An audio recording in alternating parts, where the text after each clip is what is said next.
maison Henri Leroux cultive les paradoxes. Classée dans le top 15 des chocolatiers incontournables par le club de croqueurs de chocolat, c'est aussi l'une des plus discrètes des grandes maisons. Née à Quiberon, elle est menée de main de maître depuis 10 ans par un Japonais.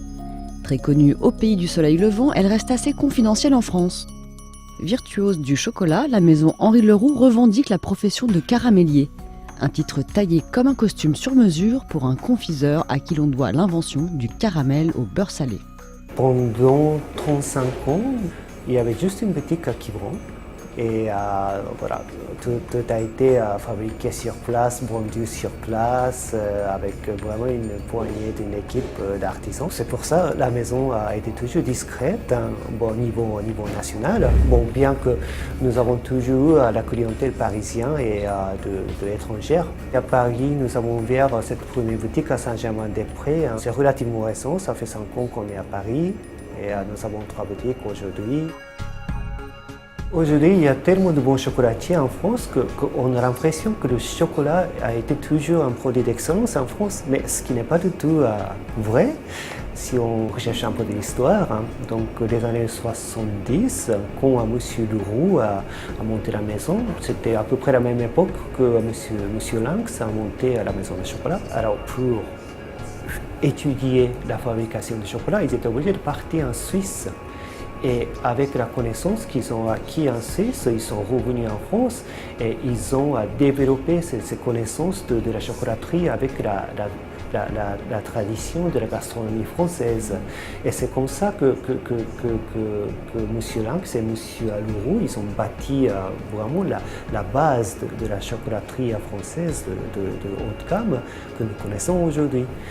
Et en parlant de caramel au beurre salé que M. Leroux a commercialisé en 1977, pour nous aujourd'hui, c'est quelque chose qu'on connaît. Mais voilà, imaginons les années 70, les produits sucrés étaient sucrés et puis les produits salés étaient salés. On ne mélangeait pas. Donc M. Leroux, à l'époque, voilà, tout son entourage lui a traité comme un fou. Mais qu'est-ce que tu penses? Enfin, on ne fait pas de sucré avec le salé. C'est pas possible. Ensuite, ça a été un grand succès qui a fait la renommée de la maison. Du caramel au beurre salé, il fallait oser. L'histoire commence au milieu des années 60 à Quiberon. Formé en Suisse, le breton Henri Leroux reprend le flambeau. Son père était pâtissier, il sera confiseur et s'improvisera caramélier. Il ne se doutait pas que l'une de ses inventions ferait le tour du monde. M. Leroux, à l'époque, il voulait déposer comme une marque caramel au beurre salé parce que le mot n'existait pas. Mais bon, bien évidemment, ce n'est pas possible de déposer le mot caramel au beurre salé. Donc, il a déposé un nom, CBS, caramel au beurre salé. Le mot caramélier, c'est pas français. Voilà, celui qui fait le caramel, c'est un confiseur. Voilà, donc M. Leroux, dès le début, donc, il faisait des caramels, non uniquement des caramels au beurre salé, mais il faisait des caramels au chocolat, caramels au thé, caramels orange gingembre, caramels au banane, voilà, toutes sortes de caramels. Et il était fier de son métier. Donc c'est pour ça qu'il a décidé de déposer encore le nom de caramélier. Cet esprit ouvert ne s'est rien interdit. Depuis 10 ans, c'est un Japonais féru de culture française, gourmet et francophile jusqu'au bout des ongles, qui a repris les rênes de la maison, en tandem avec le chocolatier breton Julien Gouzien. Peu évident de prime abord, le rapprochement entre la Bretagne et le Japon semble tout naturel. Et l'association ne vaut pas uniquement pour l'architecture de la boutique, clin d'œil au lit clos et au paravent japonais. La Bretagne est elle aussi une sorte d'île avec une culture assumée et des produits de terroir hauts en couleur. Je vais au Japon chaque année, mais j'amène toujours mon chef chocolatier Julien avec moi. Et comme ça, il découvre les matières premières japonaises, la gastronomie japonaise chaque année.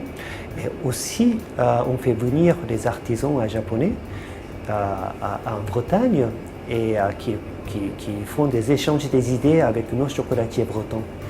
Et je pense que le mélange des idées, les échanges des idées, c'est toujours enrichissant, surtout dans la région comme la Bretagne. Il y a une identité forte.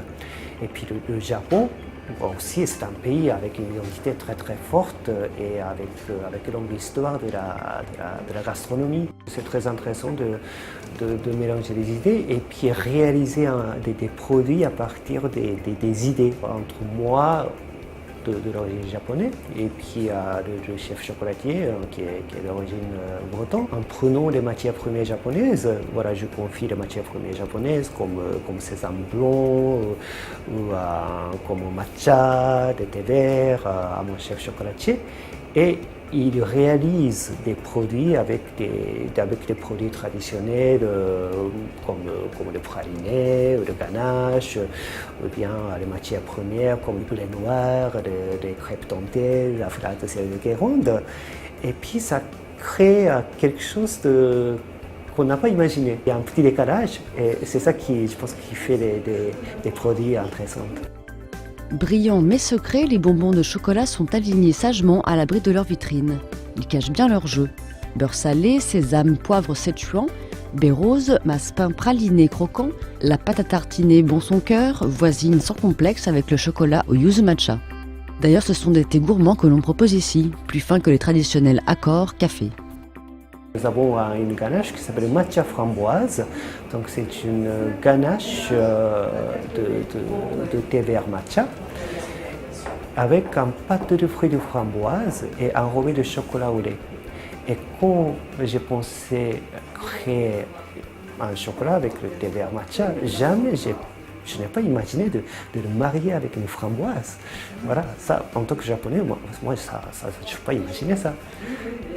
Mais le résultat est là, ça plaît, et puis ça marche très bien en France comme produit. Et au Japon aussi, c'est un produit qui marche bien. À l'intérieur de petits carrés de chocolat, il y a toujours une innovation, il y a toujours l'esprit d'exploit, découvert, innovation. C'est vraiment l'histoire et la tradition de la marque. C'est quelque chose qui rend la vie plus belle, plus excitante, plus riche finalement.